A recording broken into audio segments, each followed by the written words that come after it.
Alô, amigos do Paraná, aquele abraço. Quero agradecer a sua audiência, à região oeste paranaense, através da nossa KTV, a você que nos acompanha também através da TV Interativa de Medianeira e a você que nos dá a sua audiência na região sudoeste através da TV Beltrão. E aqueles que nos acompanham em todo o mundo pelo portal ktv.tv. Fim do mundo. Você acredita no fim do mundo? Em céu e inferno? Tem gente que não acredita no fim do mundo, né? Acredita até numa evolução, numa mudança, mas não na vinda do Senhor, na vinda do Salvador, como muitas religiões, né, pregam. Eu estou recebendo hoje Rogério Buzzi, que é um estudioso da Bíblia. Não pertence a nenhuma igreja, quer dizer, não existe uma nomenclatura, eu vou querer saber também por quê. E nós vamos falar sobre o fim do mundo, a proliferação das igrejas, enfim, nós temos muitos assuntos a serem tratados. Um assunto bastante polêmico, bastante delicado. Rogério Buzzi, quero agradecer muitíssimo a sua presença aqui no nosso Frente a Frente. Muito obrigado. Eu que agradeço, é sempre um prazer, Carlos Moraes, estar aqui. Nós já estivemos, há algum tempo com um programa similar e quero dar um abraço a todos os telespectadores que participam, porque certamente todas as pessoas, Carlos, que se envolvem nesse tipo de assunto, elas acabam de uma maneira ou de outra participando. Seja apenas como um mero telespectador ou mesmo com aqueles que, como foi no programa passado, que entraram em contato, perguntaram, questionaram, enfim. É um grande prazer, Carlos Moraes, principalmente num assunto tão delicado como esse, poder estar aqui. Rogério, duas perguntas. O fim do mundo, nós vamos ter o fim do mundo, e você, por que você não tem uma igreja? Você é um estudioso da Bíblia, você congrega com irmãos, como que você realiza o seu trabalho? Bom, Carlos, você acabou de colocar uma coisa aí que, embora aparentemente simples, ela envolve uma complexidade que faz com que muitas pessoas não consigam juntar. Ou seja, você fala do fim do mundo e falou imediatamente da vinda do nosso Senhor Jesus Cristo. É algo que as pessoas não conseguem conciliar muitas vezes. E ela está perfeitamente ancorada pela Bíblia. Ou seja, não se pode falar em fim do mundo sem falar na vinda do Senhor Jesus. Isso é um ponto. Outro ponto, Carlos, que você comenta é a questão da igreja. Por que eu não participo de uma igreja especificamente? Eu congrego com pessoas que têm o mesmo desejo que eu de estudar a Bíblia, mas eu fui convencido, justamente pelo estudo da Palavra de Deus, que as igrejas, Carlos, estão corrompidas completamente.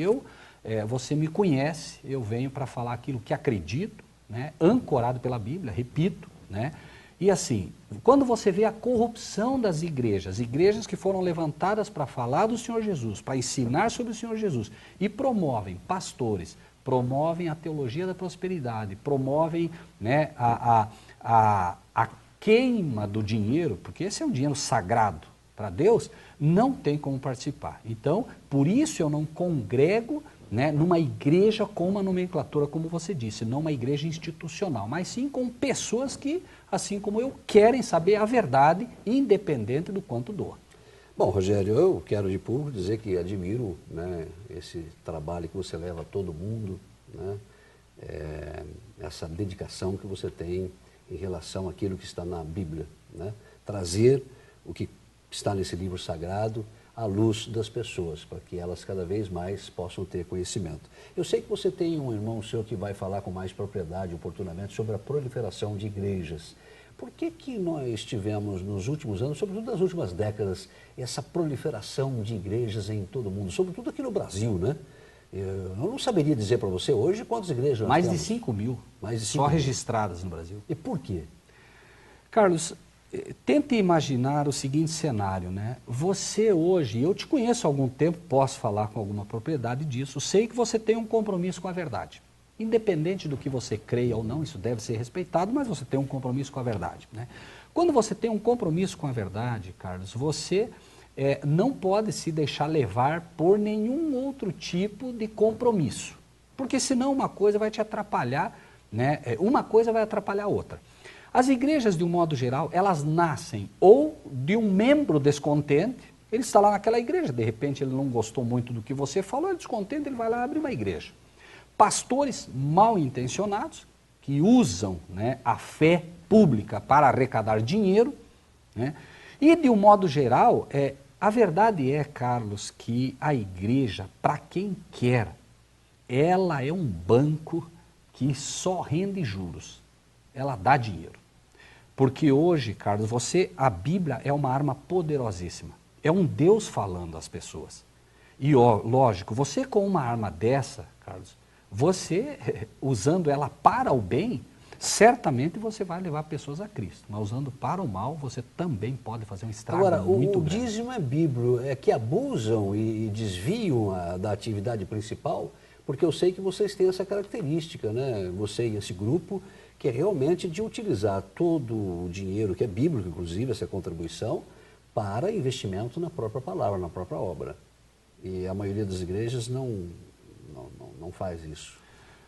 Carlos, essa é a visão que você tem? Não tenha dúvida, né? Até porque, Carlos, nada de novo debaixo do sol, diz a própria Bíblia. O que aconteceu no passado continua acontecendo hoje. Para todo aquele que estudar o mínimo, né, na Bíblia, vai perceber que no passado, os pastores, né, os fariseus do passado, e os escribas e os doutores da lei já usavam todo o sistema religioso da época para benefício próprio. Para você ter ideia, Carlos, na época em que se oferecia um cordeiro como símbolo de Cristo, o Carlos levava um cordeirinho lá para ser sacrificado. Era a representação de Cristo. Olha, esse cordeiro representa Cristo que está morrendo no teu lugar, está morrendo pelo teu pecado.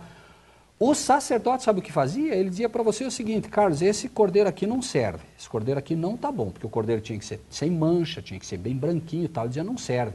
E o Carlos Moraes, né, uma pessoa que amava a Cristo e queria fazer aquilo que Deus pedia para ele, dizia, tá bom, então como é que funciona? Não, faz o seguinte, me dá aqui $200, um exemplo hipotético, né? O valor era a moeda do templo na época, me dá aqui R$200, me dá 200 denários, me dá 200, e o que eu vou fazer? Eu vou te dar um cordeiro que pode ser sacrificado, e esse cordeiro aí a gente deixa aí, porque ele não ia levar o cordeiro de volta, né? Você me dá em troca aí 200, tá bom.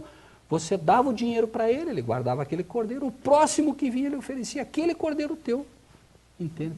Corrompido completamente. Por isso Jesus disse, não façam da casa do meu pai uma casa de negócios. Por favor. E é um engano letal imaginar que alguma coisa melhorou de lá para cá. Te asseguro pela Bíblia que piorou e muito. Agora, Rogério, você e esses irmãos que estudam a Bíblia, né, acabam atraindo admiradores, pessoas com o mesmo pensamento. Por exemplo, eu sou um admirador de defesas, desse estudo que você faz, que você traz. Eu já tive a oportunidade de entrevistá-lo várias vezes, e vou fazer isso quantas vezes for necessário. Agora, como não congregar? Não há aí um confronto do que você está colocando? Não há um conflito aí? Você fala ao mesmo tempo das igrejas, mas quando as pessoas passam a admirar o seu trabalho, você não vai congregar os irmãos? É um grupo, vai ser sempre um grupo reduzido. E se você, de repente, através desse programa, passa a ter aí centenas, milhares de admiradores que querem vê-lo, que querem participar, que querem estar com você e com os outros irmãos, como que você vai fazer? Como não criar daí uma instituição? A grande diferença... Será que foi claro? Não, foi muito claro, Carlos, e eu, assim, até me admiro sempre, né, dessa posição que você toma, porque é muito fácil a gente ficar com uma saia justa aí contigo, né, mas isso é bom, porque ajuda, né, a pessoa poder entender os detalhes de cada coisa. Na verdade, o nosso trabalho tem que ser entendido à luz de João Batista. João Batista atraía muitos admiradores para si, mas qual era a regra dele? É necessário que ele cresça e eu diminua, é necessário que Cristo cresça e eu diminua.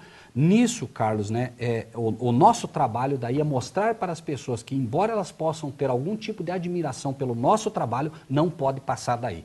O próprio Carlos Moraes, veja, olha quanto tempo nós nos conhecemos. Eu sei que você admira o nosso trabalho, eu admiro o seu, mas eu jamais vou ser conivente com qualquer erro que você viesse a cometer ou eu. Entendi. Entende? Eu sei que você tem uma admiração pelo trabalho, mas não pela pessoa. E esse é o problema, a gente não pode misturar. Hoje o problema, Carlos, as pessoas entram para uma igreja e o pastor é o porta-voz delas em tudo. Você diz para ele, escuta, mas a Bíblia diz que não é para fazer assim. Deixa eu consultar o meu pastor. Aí vem o problema, certo? Então, como Paulo também dizia, né? Sede imitadores meus, como eu sou de Cristo. Então, eu procuro... Agora, eu sei que você é convidado para ir às igrejas, e você vai. Sim, nós vamos, não tenha dúvida, né? Agora, desde que essas igrejas tenham a coragem de nos permitir falar a verdade. Se não nos permitirem falar a verdade, nós não temos nada que fazer dentro de nenhuma igreja. Nós não vamos lá fortalecer um erro que está sendo colocado. Se me pedirem para ir, por exemplo, numa igreja que eu sei que está pregando a teologia da prosperidade, está pregando uma teologia para arrecadar dinheiro do povo, eu não vou lá facilitar e não vou lá ajudar a continuar esse erro. As pessoas precisam entender, a igreja é um hospital, Carlos Moraes. E enquanto você não entender que está doente, você não precisa do médico, que é Cristo Jesus. Agora, Rogério, como convencer os descrentes, aqueles que não acreditam no fim do mundo, aqueles que não acreditam em céu e inferno? O que dizer a essas pessoas? Penso eu, Carlos, né, que Deus nos colocou no mundo para falar a verdade. Então, eu uso a Bíblia porque entendo que ela é a verdade suprema. Ah, eu não acredito no fim do mundo. Tá bem, eu vou colocar o que Deus diz sobre o fim do mundo. Convencê-la não é o meu papel, Carlos. É o papel do Espírito de Deus. Então eu coloco diante do Carlos, coloco diante das pessoas, dos ouvintes, dos telespectadores que hoje estão aqui, e pode ter certeza, haverão pessoas das que estarão nos ouvindo que vão realmente ser tocadas pelo Espírito de Deus. E vão dizer, não, o que eles estão falando é coerente, o que o Carlos Moraes está falando é coerente, o que o Rogério está dizendo é coerente, e vão aceitar. E outras vão simplesmente virar as costas, como foi no tempo de Cristo. Multidões seguiam e multidões ainda maiores rejeitavam os ensinos dele. Eu não posso esperar nada diferente. Se eu Apenas o Apocalipse fala da vinda de Cristo? Não. Mateus, Lucas, Marcos, né? A Bíblia assim, ela fala naquilo que o mundo cristão conhece como o sermão profético de Jesus, em Mateus 24, o tema é por demais claro. Não sei se podemos, pelo menos, ler um pequeno texto. Por favor. Veja, Mateus 24, Carlos, né, para aqueles que nos acompanham, claro, eles podem pegar a sua Bíblia. Veja só, por exemplo, Carlos, uma coisa que me parece assim que passa batido, né? Se você pega Mateus 24, a partir do versículo 1, é dito assim, ó, Jesus ia saindo do templo, os discípulos chegam para ele e dizem, Senhor, e os discípulos queriam mostrar para ele a igreja. Senhor, vê de que pedras. O que se faz hoje? Olha a nossa igreja, que bonita, cabe 6.000 pessoas dentro. Repito, Carlos, nada há de novo debaixo do sol. O que foi é o que há de ser, diz a Bíblia. Então vai repetir a história. Eles estavam preocupados em mostrar para Jesus, que era o fundamento do templo, a beleza da igreja. E aquelas igrejas caras, nós vemos isso tudo hoje, Carlos. As igrejas cada vez numa competição para ver quem faz uma igreja mais bonita. Jesus disse para eles, não vai ficar pedra sobre pedra. Imagine um templo com mármores de 1 tonelada, pedras de 1 tonelada, Jesus olhando para vocês e não vai ficar pedra sobre pedra aqui. E eles imediatamente disseram, Senhor, né? Quando eles dizem assim, eles dizem simplesmente, Senhor, dize-nos quando serão essas coisas e que sinal haverá da tua vinda e do fim do mundo. Na cabeça deles, para derrubar aquelas pedras enormes, um templo colossal como era aquele, só o fim do mundo. E aí Jesus começa a mostrar, Carlos, os sinais que antecederiam a vinda dele e o fim do mundo. E note que curioso, Carlos, e é nisso que eu gostaria, assim, que hoje, pelo menos, né, a gente pudesse ter pelo menos, quem sabe, deixar para o telespectador o benefício da dúvida, para que ele questionasse, né? Não que ele acredite, que ele questione, né? Olha só como ele começa, Carlos, versículo 4 e 5 do capítulo 24. Jesus respondendo disse-lhes, é Jesus falando hoje para o telespectador, é Jesus falando para você, para mim, para todos que nos escutam, acautelem-se que ninguém engane vocês. Muitos virão em meu nome dizendo, eu sou o Cristo, e enganarão a muitos. Os falsos profetas. Os chamados falsos profetas. Agora, curioso, Carlos, é que Jesus dizendo, muitos virão em meu nome, e enganarão a muitos. Você pega justamente esse número de igrejas aí. Claro, e você pega hoje, Carlos, tristemente, você pega 10 evangélicos, 10 pentecostais e 10 católicos. Junte, escuta, os falsos profetas. O teu pastor não é um falso profeta? Não, não é. Não, o meu não. O padre? Não, não é. Outro, não, não é. Mas então, que muitos são esses? Ou seja, ninguém assume a responsabilidade de entender, puxa vida, é a minha vida espiritual que está em jogo. Eu posso perder a vida eterna confiando no Mas pastor. e aquelas ovelhas que estão ali na inocência? Né, que não percebem isso, que estão ali buscando a Deus? Excelente pergunta, Carlos. Excelente pergunta.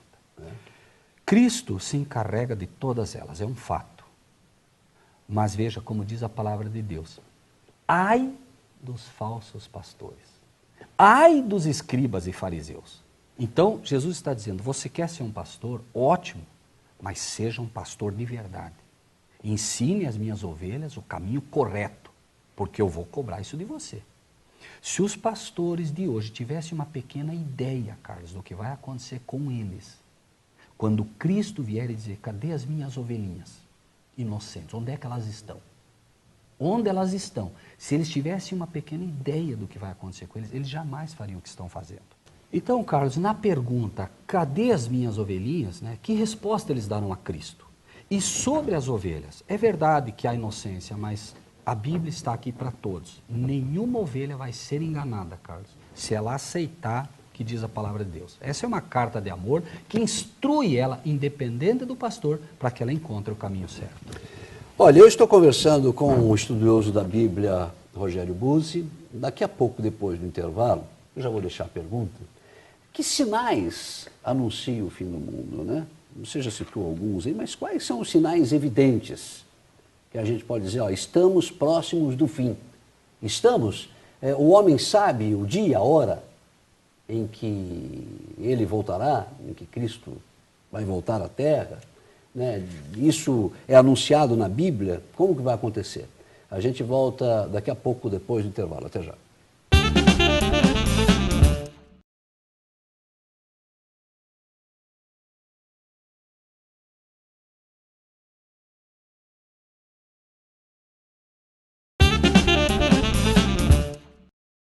Estamos de volta com Frente a Frente. O entrevistado de hoje é Rogério Buzzi, o estudioso da Bíblia, que está falando sobre o fim do mundo. Você acredita no fim do mundo? Não acredita? Eu deixei antes do intervalo, Rogério, a seguinte pergunta: quais são os sinais, né? Existem mais sinais? Que sinais estão anunciando já o fim do mundo? Carlos, Deus é tão fantástico que mesmo para aquele que diz, né, não, eu não acredito nada disso, eu não acredito na Bíblia, eu não acredito no que vocês estão falando, Deus é tão fantástico que ele deixa, inclusive, sinais na natureza. Por exemplo, Carlos, no próprio livro de Mateus 24 que estamos, que é esse sermão profético, né, veja só o que nós encontramos, por exemplo, no versículo 7. Versículo 7 diz assim, ó: se levantará nação contra nação, reino contra reino, haverá fomes, pestes e terremotos em vários lugares. Quando você continua lendo, mais à frente, no versículo 21 do mesmo capítulo, falando sobre o fim do mundo, diz assim: porque haverá então grande aflição, como nunca houve desde o princípio do mundo até agora, nem tampouco haverá jamais. Então, entre os sinais que foram dados daquilo que, em primeiro lugar, os falsos profetas, né, o que nós conhecemos hoje como anticristos ou falsos pastores, ele deu também sinais da natureza. O primeiro sinal que ele dá, quando você entra aqui nos sinais da natureza, que vamos nos focar, porque foram muitos, vamos nos focar apenas naqueles que realmente se pode ver com muita clareza, ele fala do terremoto. Curiosamente, que é dito, inclusive, que quando você lê, por exemplo, esses sinais todos juntos, eles não só, Carlos, estão numa sequência perfeita, conforme foi o que ele falou, como puderam ser vistos por todos que quiseram, né? Veja, eu leio aqui, né, mais um texto do mesmo capítulo 24 de Mateus, para que a gente possa pegar essa sequência, inclusive de forma simples, né? Veja, versículo 29, nós falamos terremoto, primeiro falamos dos pastores, depois falamos de terremotos, e agora o 29, olha só o que diz. Logo depois da aflição daqueles dias, note, o sol escurecerá, a lua não dará sua luz, e as estrelas cairão do céu e as potências do céu serão abaladas. Então note, Ele fala do terremoto, ele fala do sol que não daria sua luz, ele fala da lua e ele fala finalmente de uma queda de estrelas. E ele diz o seguinte, depois da aflição daqueles dias. Veja, Carlos, depois da aflição daqueles dias, todo mundo conhece e já ouviu falar, pelo menos, da chamada Inquisição. Foi um período de perseguição violenta, 1260 anos de perseguição. Os cristãos foram perseguidos como cachorros. E o que acontece? Exatamente no ano 1798, finda essa perseguição. E ele diz, depois da aflição naqueles dias, aconteceriam esses sinais. Curiosamente, o primeiro sinal, ele já acontece como um sinal. Prestem atenção do que vai acontecer. O chamado terremoto de Lisboa foi considerado o maior terremoto que aconteceu na face da Terra no ano 1755. Foi violentíssimo. Eu quero só ler um pedacinho para você ver o que encontramos na Wikipedia. O sujeito pode entrar no computador ali e colocar lá terremoto de Lisboa. Olha só, Carlos. O terremoto de 1755 ocorreu no dia 1º de novembro de 1755, resultando na destruição quase completa da cidade de Lisboa. Alguém poderia dizer hoje, mas ele se estendeu por mais lugares. Não vamos aqui entrar em todos os detalhes, mas assim, para a época, foi um terremoto avassalador, né? Muito grande.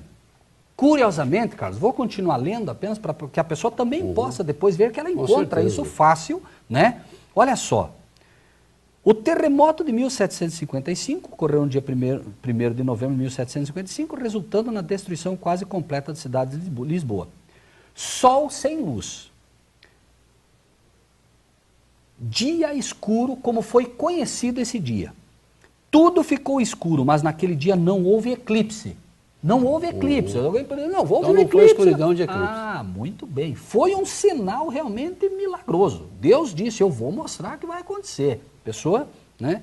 E aí ele diz assim, tudo ficou escuro, mas naquele dia não houve eclipse. O fenômeno aconteceu em 19, olha a sequência do tempo, 19 de maio de 1780, na Nova Inglaterra e Canadá. E foi conhecido como Dark Day, ou Dia Escuro. Veja o segundo sinal, batendo exatamente, inclusive não só no acontecimento, mas também na sequência indicada, depois da lua. Posto que às 9 horas daquela noite a lua surgisse cheia, olha só, a lua surgiu cheia, mas era dito, não vai dar luz. Não produziu o mínimo efeito em relação àquelas sombras sepulcrais. Depois da meia-noite, as trevas se desvaneceram e a lua, ao tornar-se visível, tinha aparência de sangue. Note a sequência de novo, 1755, 1790, 1780, depois nós víamos no mesmo dia a lua e finalmente o último dos sinais, queda das estrelas. Era a madrugada de 13 de novembro de 1833, durante horas, literalmente milhares de estrelas cadentes caíam a cada minuto. Mas isso vai se repetir. Ah, muito bem. Primeiro Deus mostra, olha, veja, é o que acabamos de falar, nada de novo debaixo do sol. Deus dá um aviso, olhem, prestem atenção o que vai acontecer. E finalmente vai se repetir, por quê? Deus não vai deixar ninguém sem aviso, Carlos. Ninguém. Rogério, por que a Bíblia diz que poucos serão os escolhidos? Qual é a definição que se tem disso? Poucos serão os escolhidos. Quando se fala também, Carlos, em poucos serão os escolhidos, tem-se a ideia de que quem não for escolhido está perdido. Não é bem assim. Não também. é? Deus chama todos. Todos. Certo? Se nós tomamos literalmente, como se simplesmente Deus escolhesse, então eu vou fazer o quê? Deus já tem os escolhidos dele. Aí nós caímos na predestinação de Calvino, que foi tão combatida. Não existe isso. O convite é todos, certo? É a todos, chega a todos. Carlos, quem já não ouviu algum dia falar de Jesus? Quem já não ouviu pelo menos a história, né, do nascimento de Jesus Cristo como um bebê no presépio, tal, todos já ouviram, pelo menos nas terras cristãs, né? Mas finalmente, Carlos, os escolhidos são, em primeiro lugar, uma classe especial que Deus terá de pessoas que não só aceitaram o chamado, mas se comprometeram a fazer um trabalho para Cristo. Tem pessoas que estão morrendo na China, pessoas que estão morrendo em países onde aquele que prega o evangelho é literalmente perseguido e morto. E vai acontecer de novo. Milhares vão morrer defendendo o estandarte de Cristo. De novo, Carlos, a Inquisição vai voltar, certo? Então, os escolhidos, em primeiro lugar, devem ser entendidos dessa maneira, né? Muitos são chamados, poucos são os escolhidos. Na verdade, é você mesmo que se auto-escolhe. Você é chamado, Carlos, né? Aceitou? Amém. Né? Você entra para o rol de Cristo. Mas... Rogério, vamos voltar aqui ainda aos falsos profetas. Por que a gente tem milagres dentro de algumas instituições, até já denunciadas, né, execradas publicamente, e você tem lá milagres? Por que isso ocorre nos dias de hoje? Carlos, esse é um tema, né, que a impressão que se tem sempre é que se é contra tudo. Cristo vem à Terra. E por que ele não foi? Eu vou perguntando aqui, se você não quiser responder... Não, vamos embora, Carlos. Nada de novo debaixo do sol. Vamos ter isso sempre em mente, que aí a gente não se perde, né, Carlos? Veja, Jesus não foi aceito naquilo que ensinava, porque ele fazia as coisas diferente do que os pastores, diferente dos padres, diferente dos teólogos, diferente dos líderes de igreja da época. E note, Carlos, o problema dele foi com quem? Foi exatamente com a liderança da igreja. Não foi o mundo que o perseguiu. O povo simplesmente acabou dizendo crucifica-o, mas não antes que os pastores dissessem. E sobre a questão dos milagres, note só o que encontramos em Mateus 24, versículo 24. Né? Olha só. Surgirão falsos cristos e falsos profetas, e farão tão grandes milagres e prodígios, que se possível fosse, enganaria até os escolhidos.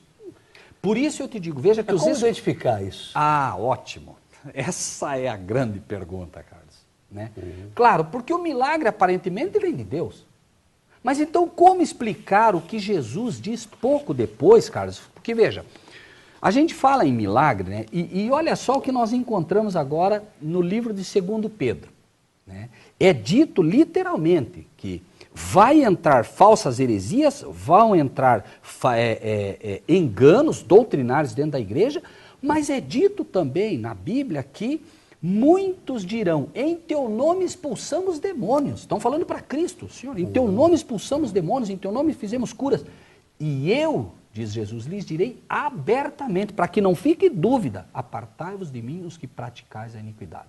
É Jesus quem está dizendo, eu não estou nesse tipo de milagre, não sou eu não conheço vocês, entende? E aí surge essa nova pergunta, como identificar? Não há outro meio, não há. Bíblia. A Bíblia diz como identificar. A lei e ao testemunho. Se não falarem assim, não verão a alva. Então como é que eu sei que uma pessoa realmente é usada por Deus? Se ela crê nos 10 mandamentos da lei de Deus. Ela crê, ela acredita e ensina assim? Amém. É o escudo que ela tem. Porque ele diz, afastai-vos de mim os que praticais a iniquidade. Veja que ele diz onde está o problema. Vocês fazem milagres, mas o problema de vocês é o pecado. E só tem uma arma para o pecado. O apóstolo Paulo diz, eu não conheceria a cobiça, que é o que move a grande maioria, infelizmente, hoje dos pastores, se a lei não me dissesse. Paulo era um pastor, movido pela cobiça. Mas a lei diz, não roubarás. Um dia ele cai nos 10 mandamentos, entende que aqueles mandamentos ensinavam muito mais do que ele imaginava, aceitando os mandamentos, ele vira um servo de Deus. Então, a lei e ao testemunho. Ele procura guardar os mandamentos da lei de Deus, se sim, ele está seguro. Certo? Então, padres e pastores não ensinam os fiéis a guardar os mandamentos, guardar a lei de Deus? Não ensinam, Carlos, isso é um fato. Por exemplo, vamos pegar um exemplo bem simples, né? Daniel 7:25, diz assim, né? Quando você lê, por exemplo, não só o livro de Daniel, esse é um exemplo, já era previsto, porque a Bíblia já dizia, né, que, note, Carlos, proferirá palavras contra o Altíssimo, magoará os santos do Altíssimo, né? Cuidará em mudar os tempos e a lei. Era profético que haveria alguém que iria cuidar em mudar os tempos e a lei. Que lei? Só pode ser a lei dos 10 mandamentos, a lei de Deus. E é curioso, se você hoje pergunta para um católico, por exemplo, nada contra o católico, por favor, nós estamos falando aqui do povo católico. Sim. Não estamos falando aqui de pessoas, estamos falando de liderança e de instituições, certo? Para que não haja má interpretação. Não, até porque, Carlos, existem... Eu mesmo estou do lado de uma senhora católica que é um exemplo de pessoa. Ela, todos os dias, ela está lá na missa Mas você dela. analisa essa renovação carismática dentro da Igreja Católica? Olha, Carlos... Você quer concluir para depois entrar nesse assunto? Eu preferiria só porque, veja, né? Veja, você faz uma pergunta que ela é fantástica, principalmente porque ela norteia a pessoa, né? Então, veja, você diz assim, né? Olha, o tempo será mudado. Os 10 mandamentos da lei de Deus, por exemplo, tem um mandamento, Carlos, que é o segundo mandamento, que diz, não farás para ti imagem. É um Deus falando com amor, não faça imagem. Ah, mas veja bem, a gente só faz a imagem. Não há desculpa para Deus. Deus é um Deus que sabe o que você precisa. Não tente ensinar Deus naquilo que Ele já te pediu. Deus diria, filho, eu amo você, entenda, eu te amo. Mas isso de imagem só vai te fazer mal. Eu não quero. Existe um mandamento, Carlos, que diz guardai domingos e festas. Mas na Bíblia não existe esse mandamento. O mandamento é lembra-te do dia de sábado. Então, independente do que a pessoa defenda como instituição, ela tem que ficar com a Bíblia. Mandamento é 10. São 10. Não é 9, não é 8, não é 11. É 10. Os 10 devem ser guardados. Certo? Esse é o ponto. Então, se ele ensina que é para guardar os 10 mandamentos, ótimo. Se ele não ensina, está fora. Está enganando o povo, ainda que ele mesmo não esteja querendo enganar. Está enganando, certo? Na sua sinceridade, está enganando o povo. Constitui-se num falso pastor. O falso pastor não é só aquele pastor mau. Todo aquele, por exemplo, eu te digo assim, Carlos, quanto é 2 mais 2? Você me diz 5. Você acredita realmente que é 5. Mas eu te pergunto, você está sendo um bom professor ou um mau professor? Agora, dentro desse exemplo que você dá aí, de 2 e 2 mais 5... as interpretações, né? Daqui a pouco quero que você responda sobre essa força dentro da Igreja Católica, a renovação carismática, como é que você analisa isso, né? Que eu vejo católicos fervorosos ali, pregando como evangélicos, é uma coisa diferente. Mas, em relação, Rogério, você que é um estudioso da Bíblia, um capítulo, um versículozinho, ele é interpretado de várias formas. Ok. Né? Você interpreta de uma maneira, eu de outra, o outro de outra. Concordo. Como não se perder nisso, Rogério? Né? Não sei se você pode responder. Não. Carlos, uma pergunta bastante simples. Que cor é a tua gravata? Predominantemente, que cor ela é? Alguma dúvida quanto a isso? Dá para dizer que é cinza? Dá para interpretar errado? Preto. Eu vou dizer para você que ela é verde, Carlos Moraes. Ela é verde, você não está vendo que é verde? Não, é preta. Ah, é preta. Veja, você tem convicção. Agora eu te pergunto, Carlos, imagine que você nunca ouviu nada de pastor nenhum na tua vida, nada. Agora você está com a Bíblia, que é a carta de amor de um Deus. E Deus falando para você hoje, por exemplo, lembra-te do dia de sábado para o santificar. Pergunto, que dia ele te pediu para santificar? Lembra-te do dia de sábado para o santificar. Pediu sábado.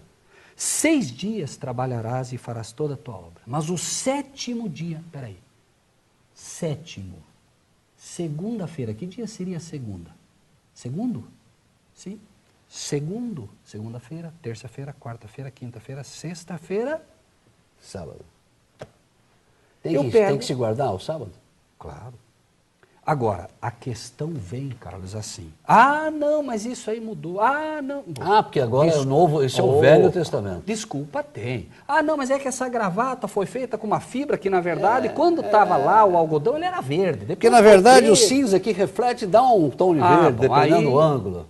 Muito bem. Desculpa, Carlos, vai haver sempre. Agora, diante de um Deus que te diz, Carlos, lembra-te do dia de sábado, filho, eu fiz para você, por amor a ti. Então tem que ser guardado. Tem que ser. Não é nem a questão, eu nem estou querendo... Eu estou usando o sábado como exemplo. Você não trabalha no sábado?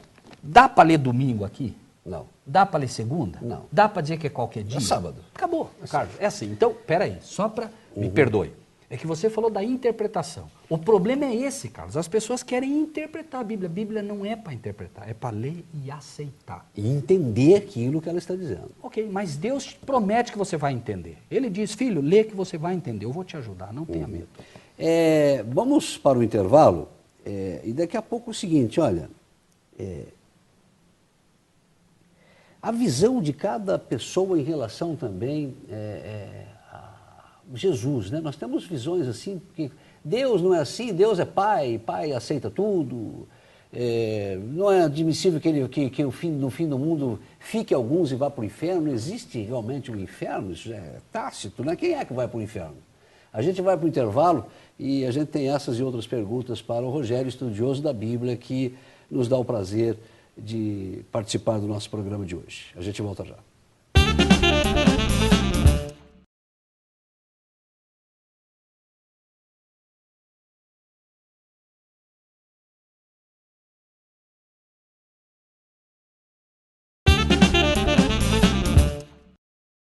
Estamos de volta com o Frente a Frente. No programa de hoje eu converso com Rogério Buzzi, estudioso da Bíblia, falando sobre o fim do mundo. É um tema, Rogério, fim do mundo.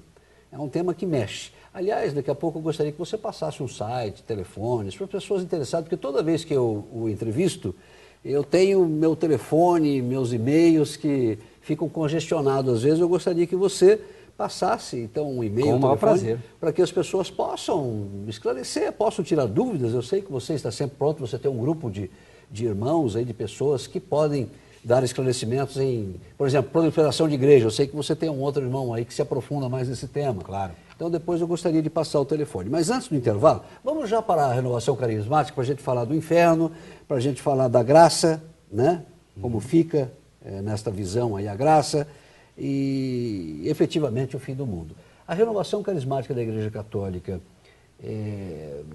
ela é diferente, né, daquela tradicional, da Igreja Católica tradicional. Pode ser uma dissidência no futuro, na sua visão, ou você não gosta de analisar religião por religião, ou você pode falar, sente à vontade para falar? Não, Carlos, veja, eu entendo que se nós temos um compromisso com as pessoas de falar a verdade, esse compromisso deve ser mantido até o fim, né? Jesus foi para a cruz por falar a verdade, né? E eu, longe de ser um Jesus, né, mas procuro espelhar-me naquilo que ele ensinou, entendo que tem um compromisso com as pessoas, né? A renovação carismática, a meu ver, certo? Uma vez que você nunca pode conhecer exatamente os bastidores daquilo, agora sim pela Bíblia, né? Nossa opinião é sempre pautada na Bíblia, né? A Bíblia não fala em renovação carismática, mas ela mostra exatamente o conceito. Uma mudança. Isso, ela mostra o conceito que abrangeria todas as igrejas. A igreja não é novidade para ninguém, a Igreja Católica está perdendo muito terreno no Brasil, muito. No mundo todo, mas o Papa no Brasil, mostrou essa preocupação. Muito bem. Né?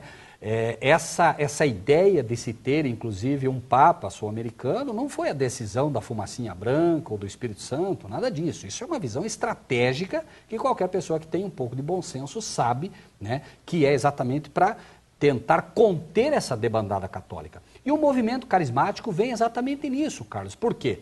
Você sempre teve uma igreja austera, uma igreja tradicional. E os jovens não gostam daquilo. As igrejas pentecostais descobriram um filão ali. Vamos fazer uma coisa mais animada e o povo vem. E deu certo. Por quê? Porque no final das contas o conceito é vamos fazer o que o jovem quer. E ele vem.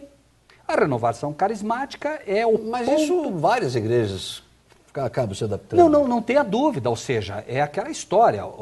Deve-se ver sobre dois ângulos sempre. O ângulo terrenal, que é aquilo onde simplesmente o homem vê o que está acontecendo e traz para si, para tirar algum proveito de alguma maneira, e a visão do inimigo, que é a mais importante. Tem que ver o que o inimigo quer com essas coisas, o diabo. Né? Por quê? Deus tem o seu modus operandi. Ele diz, é assim. Você, Carlos, tem que se adaptar ao céu. Não é o céu se adaptar ao teu modo de vida. Roque, para Jesus... ele não aceita, ele não pode aceitar. Entende? Ah, não, mas eu estou fazendo para Jesus, mas você pediu se ele quer. Entende? Por exemplo, né, um exemplo bem simples, Caim e Abel. Deus disse, me ofereçam um cordeiro, porque há uma lição nisso que as pessoas têm que entender. Caim disse o seguinte, não, eu vou dar fruta e acabou. A fumaça da fruta não subia. Deus dizendo, eu não aceito, não posso aceitar. Gostaria, mas não posso, porque vai, entende? Toda a lição que eu quero ensinar se perde. Deus quer ensinar uma lição a todo ser humano. A igreja é um hospital. Eu não vejo pessoas no leito de morte, Carlos, pulando de alegria, gritando. Eu vejo sim um culto a Baal feito com base na gritaria, no pulo, e estou sendo franco. Eu sei que dói, eu sei que machuca as pessoas, mas está errado. E a graça? Como é que fica essa visão? E a graça? Veja, Carlos, dentro da ideia da lei que falamos, né, é uma excelente pergunta. Como é que fica a graça? A graça, Carlos, é um favor imerecido. É isso que é graça. Não é só um favor que Deus faz para mim, um perdido que não merecia nada, mas ainda é um favor que eu não mereço. Ele olha para mim, para o Carlos e para todos os telespectadores e diz: eu amo vocês, vocês vão morrer, não tem saída. Eu vou dar o meu filho para morrer no lugar de vocês. Agora, a pergunta é, o Carlos tem um amigo que está morrendo na cadeira elétrica, condenado. O Carlos chega lá e diz assim: escuta, ele estuprou 100 meninas. E vai morrer na cadeira elétrica por estupro, todas elas. O Carlos diz assim: sabe, eu vou morrer no teu lugar. Podem tirar ele da cadeira, eu vou morrer no lugar dele. A pergunta é, ele deve sair daquela cadeira para continuar estuprando garotas? Ou movido por amor ao Carlos, que chegou e disse assim: eu vou morrer no teu lugar, mas não faça mais isso, tá bem? Me promete? Prometo. Ok, vou morrer no teu lugar. A graça, que é o favor imerecido, ela, por amor, vai levar o homem a entender que ele tem que nascer de novo. Que foi o que Cristo fez por todos. Amém. Entende? Ele é um exemplo. Ele não morreu na cruz do Calvário para nós continuarmos cometendo os erros que cometíamos. Aquele que bebia procura agora, né, abandonar o vício da bebida. Por quê? Bebia, surrava a mulher, batia nos filhos, etc. Não tinha domínio de nada. Aquele que, né, que roubava, para de roubar. Enfim, a Bíblia tem lições como essa. Os 10 mandamentos são entronizados no coração e ele é movido por amor. A graça, então, faz com que ele nasça de novo. Rogério, a Bíblia diz o que sobre o inferno, sobre o céu? Né? Como é o inferno?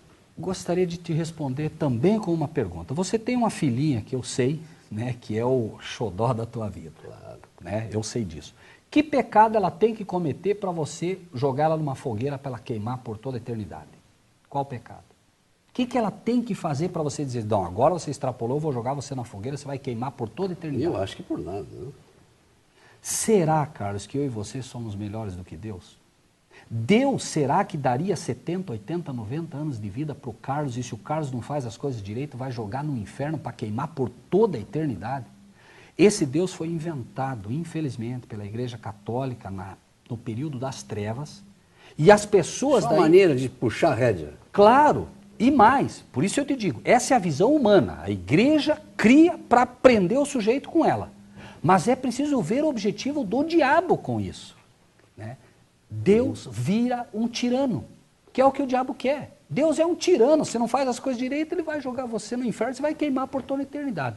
O inferno é bíblico, existe, é chamado de segunda morte, mas o que é? Aquele que não aceitou a Cristo como seu Salvador e, portanto, né, levou a vida toda desregrada, não aceitando primordialmente o sacrifício feito na cruz do Calvário, será destruído e será como se nunca tivesse existido. Isso é misericórdia, isso é amor de Deus. Você não gostaria de estar no céu, certo? Então Deus vai permitir que você seja destruído, mas jamais queimando por toda a eternidade. Isso não é bíblico, isso faz do nosso Deus um tirano e é talvez o pior engano que já se inventou em relação ao nosso Deus, que diz a Bíblia é um Deus de amor. Em relação ao... Esse mundo vai desaparecer, vai acabar, vai virar cinzas, essa nossa terra vai... E o céu? Carlos, veja só que interessante, né? Fala-se muito o mundo vai acabar. Não, mas é o planeta Terra, que é o único planeta que tem pecado. Deus criou vários mundos. Hoje a ciência já sabe... Você não acredita em vida em outros planetas? Veja, eu acredito em vida em outros planetas, mas não da forma como se ensina. Eu acredito num Deus que cria planetas, cuja felicidade é colocar habitantes lá para que sejam felizes. Certo? Ele cria a terra. Só depois que estava tudo muito bom, ele mesmo diz, e viu Deus que era tudo muito bom, ele coloca o homem ali para ser feliz. Infelizmente o homem peca e olha hoje, Carlos, você certamente já pegou tua garotinha no colo, chorou com ela, quem sabe com cólica, com dor de dente, a gente sofre com eles também. Imagine se eu vou querer viver 1000 anos num estado de pecado desse aqui. Eu não quero. Nenhum câncer, uma pessoa que tem câncer terminal quer viver por toda a eternidade com câncer. Deus não quer destruir a terra, ele tem que destruir o pecado. E o pecado só se destrói com fogo.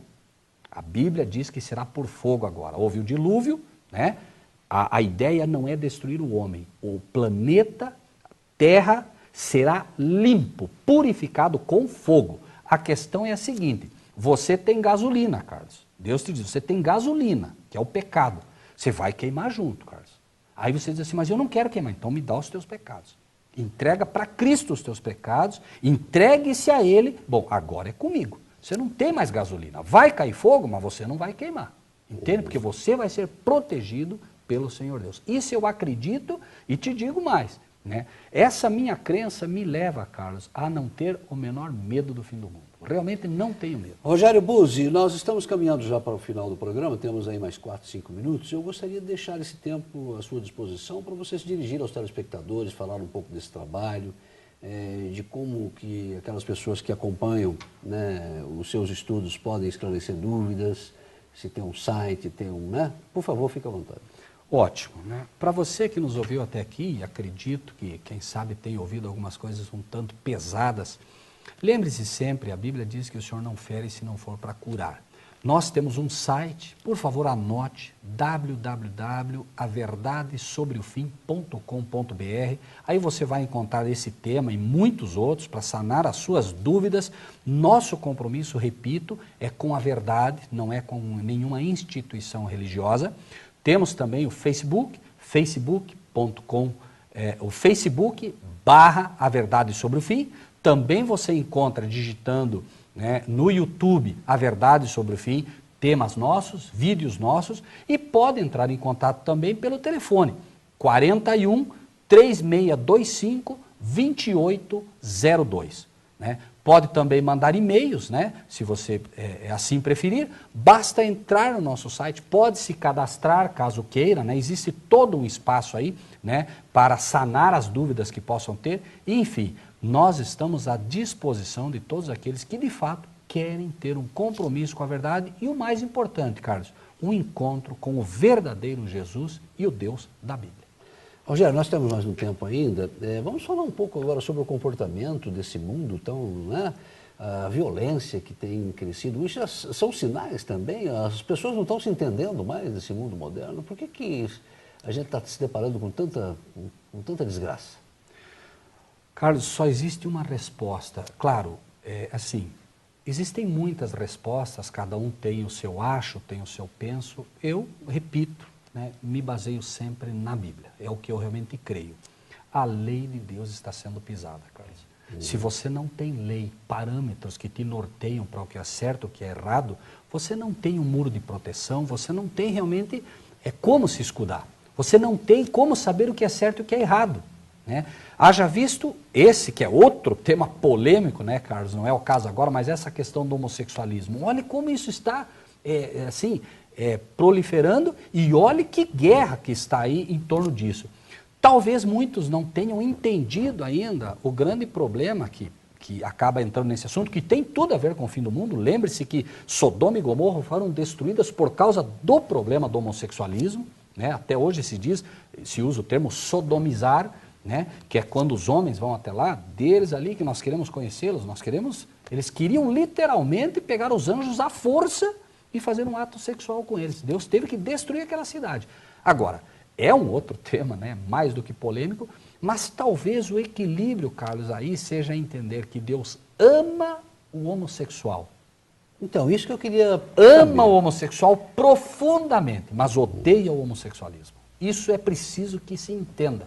Deus não aceita o homossexualismo. Não podemos admitir a violência, a discriminação. Isso em hipótese alguma, contra raça, sexo. Agora, ele não gosta, você colocou bem, da prática... A prática homossexual. Claro que a gente entende. Veja, Carlos, eu posso falar, penso com alguma propriedade, eu tenho uma irmã que é homossexual. Ela sabe o carinho que eu tenho por ela. Ontem mesmo eu estava com ela, mas eu nunca deixei de dizer, Silvia, você sabe que é errado.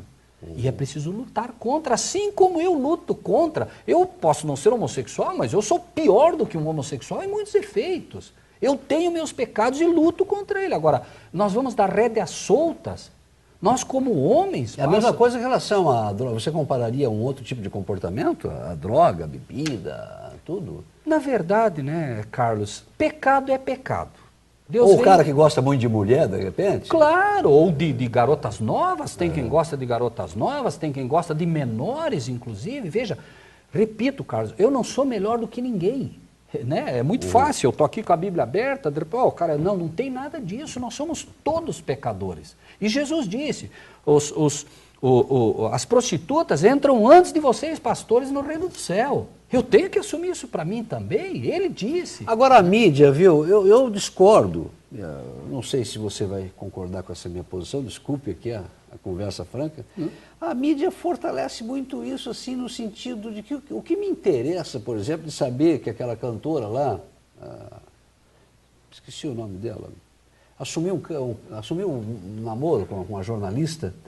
Né? O que me interessa... São várias, né? Não, mas é uma recente agora. Ah, não é filha da Gretchen lá? Não, outra não. Daniela Merkel? Daniela Merkel. Ok. O que me interessa, pô, a televisão ficou 2 horas falando, tudo bem se ela tem a vida sexual dela lá, agora o que a minha filhinha, com 10 anos de idade, 12 anos de idade, né, a criança com 5, 6 anos de idade, ficar em horário nobre vendo ali o relacionamento, que é bonito, que descobriu agora. Porque ali o que eu tenho com a minha esposa, com a minha namorada, com você tem, essa é uma questão se ela tem a relação dela, porque fica expondo isso. Essa exposição. Como é que você vê essa exposição em demasia? Carlos, encontrou o amor, descobriu, fica aquela coisa, 2, 3 horas falando sobre aquilo. Carlos, qualquer pessoa, penso, que tem um mínimo de bom senso, percebe que há um interesse muito grande em vender a ideia do homossexualismo. Veja, uma coisa é eu respeitar o homossexual... Porque não dão o mesmo espaço para um casal de namorado, por exemplo. Olha como eles se amam. Agora, quando é homossexual, não estou aqui. Aí, aquela exposição na mídia, a forçação de barra. Porque parece que dá notícias, parece que vende. Claro.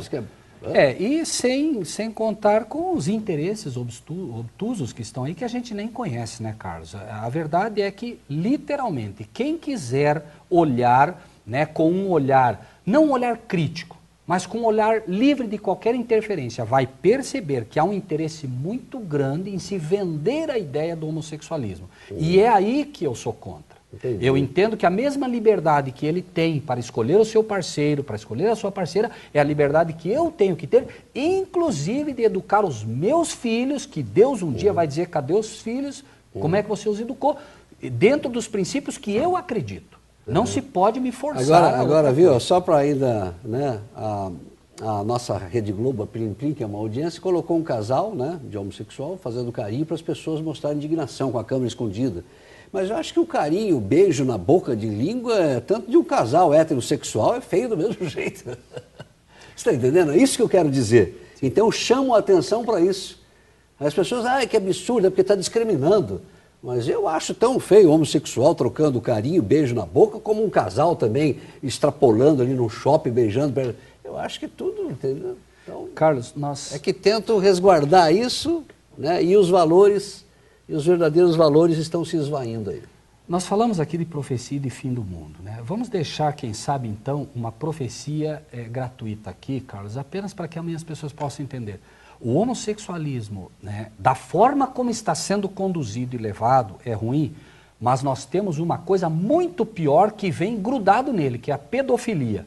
E não se alarme, Carlos, porque a pedofilia daqui a pouco vai ser algo bom, entre aspas. Não se alarme.